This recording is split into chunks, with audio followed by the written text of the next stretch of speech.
Bago matulog ng gabing iyon, ay pinag-isipan ni Celine kung anong nararapat na gawin. Alam niyang sa ginawa ni Dominic ay hindi na siya magkakaroon pa ng kapanatagan ng kalooban habang naroroon siya sa asyenda. Hindi niya alam kung paano pakikiharapan ng kapatid ng nobyo matapos malaman ang damdamin nito para sa kanya. Natatakot din siya sa posibleng mangyari kapag nalaman ni Andre na nililigawan siya ng kapatid nito sa ama. Nagwakas siya sa isang konklusyong aalis na lamang siya ng asyenda upang makaiwas kay Dominic. Bukas na bukas ay magpapaalam siya sa lalaki. Subalit hindi nagkaroon ng pagkakataon si Celine na makausap si Dominic, pagkat pagagising pa lamang niya kinabukasan ay wala na ito. Ayon kay Nanay Martha, ay maagang umalis ang lalaki patungong Maynila para sa isang mahalagang lakad. Wala siyang mapagpipilian kundi hintayin ang pagbabalik nito. Hindi siya maaaring basta na lamang umalis, pagkat tiyak na magtataka ang dalawang matandang katiwala kapag ginawa niya iyon. 2 araw na hindi pa bumabalik buhat sa Maynila si Dominic, kaya nagkaroon ng kalayaan si Celine na maglibot sa asyenda at mangarap ng materials para sa tinatapos na kwento. Nakiusap din siya kay Nanay Martha na samahan ito sa bayan para mamili ng personal na gamit at upang subukan na ring tawagan si Andre sa Basilan. Pinalad naman siyang makontak ang numero ng headquarters na nakalagay sa sulat na ipinadala ng nobyo, ngunit wala roon ang binata at ayon sa nakausap ay kasalukuyang nasa field at mayroong operasyon. Nadagdagan ang kanyang pag-aalala, ngunit pinagdasal na lamang niyang sana'y ligtas ito sa anumang kapahamakan. Bago makalimutan ay tumawag din siya sa kanyang publisher upang ipaalam na tinatapos pa niya ang kwento at maaaring hindi pa niya ito maipasa sa araw ng kanyang kontrata. Naunawaan naman siya nito. Sinabing i-enjoy niya muna ang bakasyon at pagkabalik niya ay pagpaplanuhan nila ang binabalak nitong paglulunsad ng mga bagong libro. Maliban sa pagtawag sa teleponoy, sinamahan din ni Celine si Nanay Martha sa pamamalengke. Napangiti siya habang ini-imagine na regular na niyang gagawin niyon sa sandaling kasal na sila ni Andre. Hindi siya papayag sa gustong mangyari ng binata. Na oras na makasal sila ay mananatili na lamang siya sa asyenda at magbubuhay senyorita. Mas gusto niyang siya mag-aasikaso sa bahay at sa mga pangangailangan ng kanilang magiging pamilya. Hapon na makabalik sila sa asyenda at kapuna-puna ang pananahimik ni Celine habang nakaupo sa backseat at nakatuon ng pansin sa mga tanawing nadaraanan nila.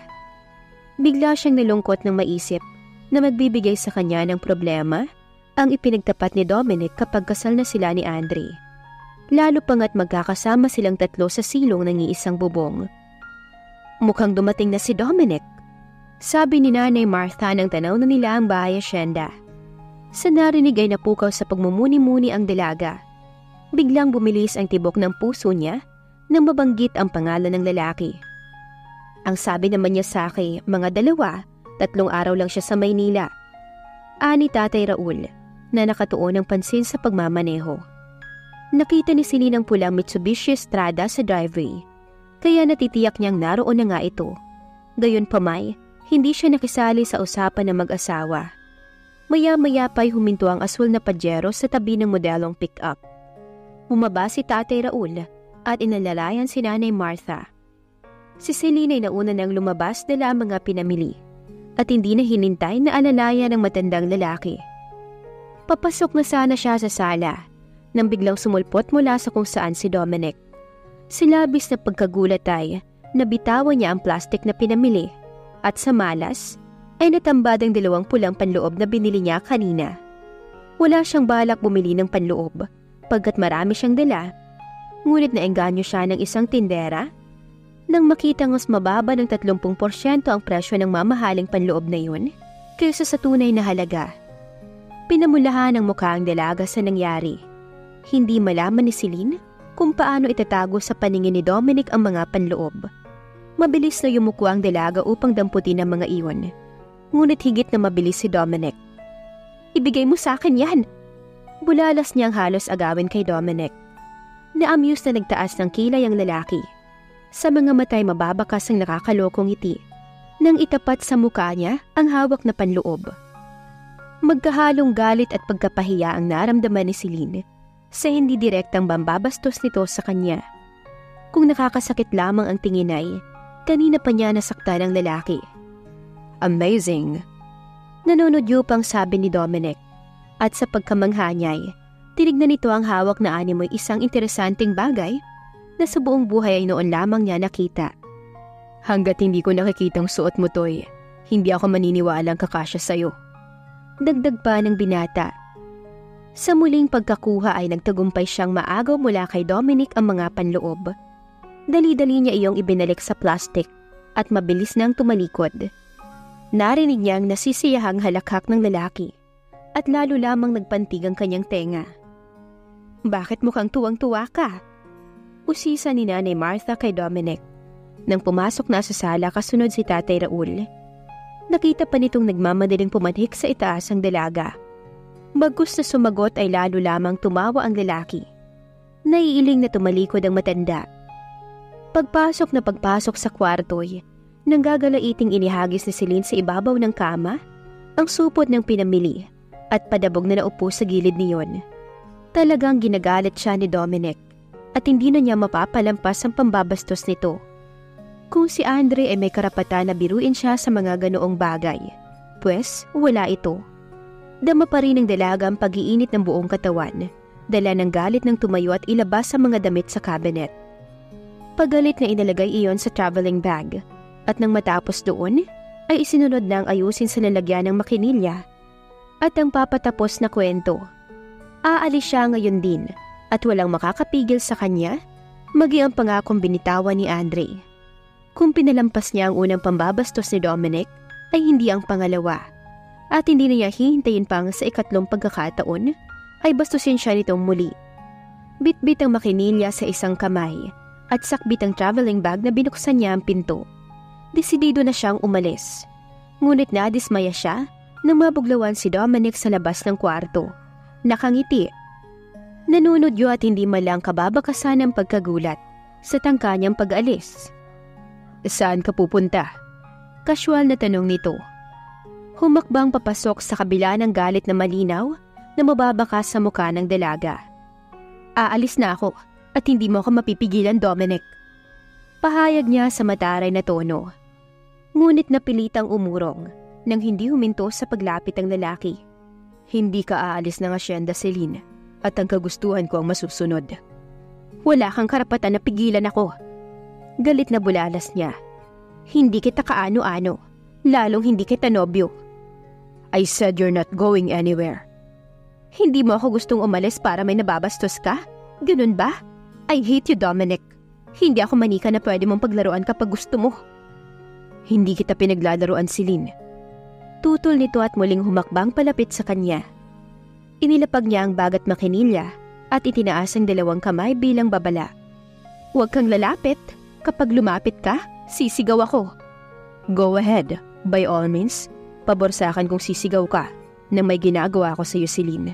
Dahil mapapadala ang pagpapakasal nating dalawa. Ngumiti si Dominic na para bang nakatitiyak na tatanggapin niya ang alok nito. Kung sa ibang pagkakataon marahil ay, mapapansin niyang lalo itong gumagwapo kapag ngumingiti. Ngunit hindi sa mga sandaling ito.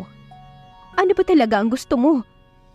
Tanong niya sa magkahalong galit at frustration. Inilang hakbang ni Dominic ang mga espasyong pumapagitan sa kanila. You, Celine. Anito, I want you.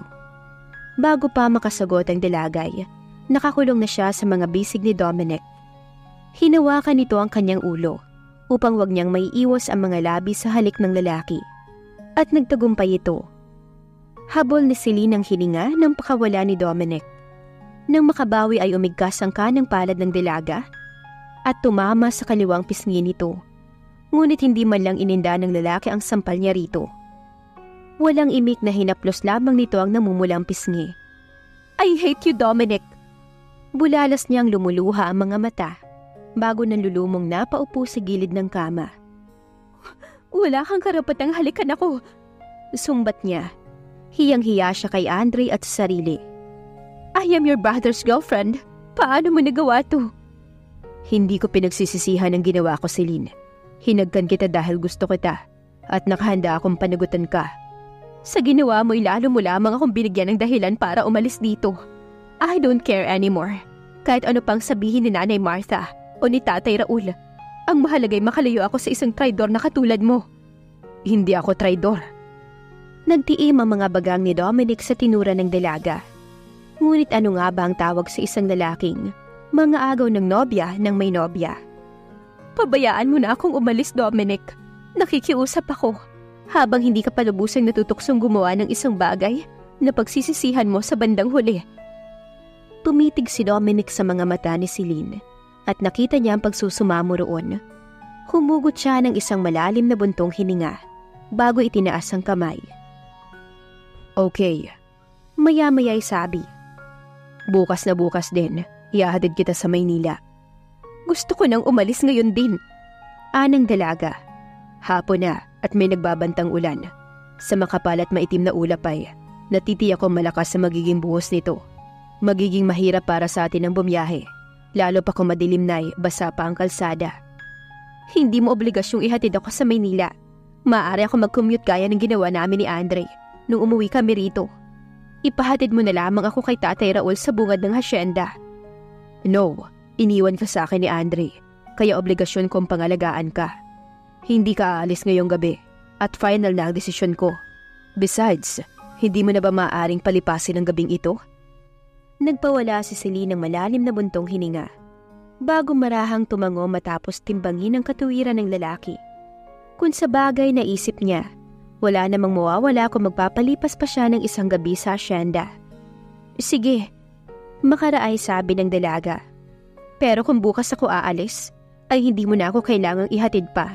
I think you understand. Kung pagkatapos ng ginawa mong ito'y, mas ipagkakatiwala ko pang kaligtasan ko sa driver ng bus kaysa sayo. Hindi umimik si Dominic o nagkomento. Sa mga matay mababakas ang hindi maipaliwanag na damdamin. At anuman ang nasa isip ay tanging ito lamang ang nakakaalam. Wala na tayong dapat pang pag-usapan, kaya makakaalis ka na.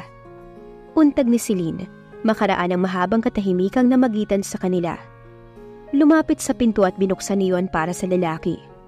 Nang lumabas si Dominic, ay saka pa lamang muling nakahinga ng maluwagang dalaga. Nanlalambot ang mga tuhod na sumandal sa pinto bago wala sa loob na sinalat ang mga labing hinagka nito. Nagagalit siya sa ginawa ni Dominic. Ngunit sa kabila niyon ay hindi niya maitatangging naghatid na nga kaibang kiliti sa kanyang kalooban ang ginawa nito. At dahil doon, kaya nararapat lamang na umalis na siya ng hasyenda. Natatakot siyang isiping, baka dumating ang sandaling madala siya sa panunuksan nito at ang pagmamahal na inuukol niya kay Andre ay malipat sa lalaki. Kung siya lamang ang masusunod, ay itutuloy niya ang balak na pag-alis ngayong gabi. Pero gaya nga ng napagdesisyonan niya, pagbibigyan niya muna ang kahilingan ni Dominic pagkat may katuwiran nito. Patunay ang malalaking patak ng ulan na nagsisimulang pumatak sa bubungan. Ngunit bukas pagising ng umagay, malalaman ni Celine na mali ang naging desisyon niya. Sa pagitan ng 15 minutos, ay 3 beses na kinatok ni Nanay Martha si Celine, kaya napilitan ng dalagang sumabay kay Dominic sa hapunan. Nagsimula at matapos ang kanilang kumain, na walang imika ng dalawa. Mararamdaman ang tensyong nakalutang sa ere. Nasa kwarto na si Celine at nagpapahinga, nang tuluyang bumuhos ang napakalakas na ulan. Pinalamig ng halumigmig ang paligid, kaya agad na nakatulog ang dalaga sa kabila ng mga alalahaning bumabagabag sa kanya. Hating gabi, nagsasalit ang kulog at kidlat at ang paligid ay pinupuno ng ingay ng malalakas na ulan. Ngunit nanatiling mahimbing ang tulog ni Celine. Sa muling pagliliwanag ng kwarto, ay sandaling tumambad ang isang aninong, mabilis na pumasok sa pintong agad ding puminid. Bago dahan-dahan, buong ingat na lumapit sa kinaroroonan ng dalaga. Ilang sandali nitong pinagmasdan ang natutulog na kagandahan, bago maya-maya'y inilabas ang puting panyo sa bulsa ng pantalon. Naalimpungatan si Celine sa kakaibang amoy. Nagmulat siya ng mga mata at nakitang isang lalaki ang akmang magdadakip ng panyo sa ilong niya. Ibinuka niya ang bibig upang sumigaw. Ngunit bago pa siya makahingi ng tulong sa mga kasambahay, ay matagumpay na nitong natakpan ng panyo ang kanyang ilong. Napasinghap siya na parang nalulunod. Sinubukan niyang magpumiglas at labanan nito, ngunit mas malakas ito sa kanya. Naramdaman niya ang unti-unting pagtakas sa kanya ng kamalayan, dulot ng pampatulog na gamot na inilagay sa panyong puti. Ngunit bago tuluyang panawan ng ulirat, sa saglit na pagguhit ng kidlat na nagpaliwanag sa kwarto, ay nakita niya ang mukha ng salarin, si Dominic. Hindi siya makapaniwalang magagawang gawin iyon ni Dominic. Subalit nagsusumigaw ang katotohanan sa harapan niya. Hindi alam ni Celine kung gaano katagal siyang nawala ng kamalayan sa mga sumunod na pangyayari. Nang pagbalikan siya ng malay, ay nananakit ang katawan niya at ni isang kasuotan ay wala siya. Sa tabi niya ay mahimbing na natutulog si Dominic, na ang isang braso ay nakayakap sa baywang niya. Shock at disbelief ang naramdaman ng dalaga nang mapag-isip-isip kung anong nangyari, habang wala siyang malay. Kasunod nooy, nag-init ang sulok ng kanyang mga mata at naguunahang pumatak ang luha sa pisngi. "Napakasama mo!" bulong niya. Sa sobrang galit ay hindi nagawang sumigaw. Nanlulumong dinaklot ang kumot patakip sa katawan. Inisip niyang isang masamang panaginip lamang ang lahat, na anumang sandali magigising siya na parang walang nangyari. Ngunit alam niyang niloloko lamang niya ang sarili, pagkat damang-dama niya ang sakit na sanhi ng pagkawala ng iniingatan. Hindi siya makapaniwala at hindi niya matanggap na totoo ang lahat ng ito. Paano nagawa ni Dominic iyon sa kanya? Ano ang mukhang ihaharap niya kay Andre sa pagbabalik nito? Ngayong ang hindi niya pinagkaloob sa nobyo, ay sapilitang kinuha ng lalaki. "No, hindi to totoo! Hindi totoo!" Bulalas ni Celine at inalis ang braso ni Dominic na nakayakap sa baywang niya. Maingat siyang bumaba ng kama at nagbihis. Nang mapadako ang paningin niya sa higaan, ay nakita niya ang katunayan sa kama. Pakiramdam niya ay umakyat ang init sa kanyang ulo. At kung hindi niya pipigilan, ay baka tuluyan na siyang mag-breakdown. Hindi pa niya alam ang gagawin ng kumilos si Dominic. At sa takot niyang baka muling gawa ng masama ng lalaki, ay tarantang napatakbo siya palabas ng kwarto. Bago niya na ipinid ang pinto ng likuran, ay narinig pa niya ang pagtawag nito. Katunayang gising na ang lalaki, at kailangan niya magmadali upang wag nitong abutan. "Celine, saan ka pupunta? Bumalik ka rito!" Sigaw ni Dominic nang maabutang mabilis na bumababa ng hagdan ng dalaga. Ngunit gustuhin man niyang agad itong habulin, ay hindi niya magawa pagkat wala siyang kasuotan at para makalabas ng kwarto'y nagtapis lamang siya ng tuwalya. Kainis. Bulalas niya bago nagmamadaling pumasok sa kwarto para magbihis. Kailangan niyang ipaliwanag ang sarili kay Celine bago pa gumawa ng hakbang ang dalaga na maaaring ikapahamak nito. Ano kaya ang ipapaliwanag ni Dominic kay Celine? Maniwala kaya ito? At dito na po nagtatapos ang kabanata ng ating kwento. Please like, share, subscribe for more updates. Maraming salamat po.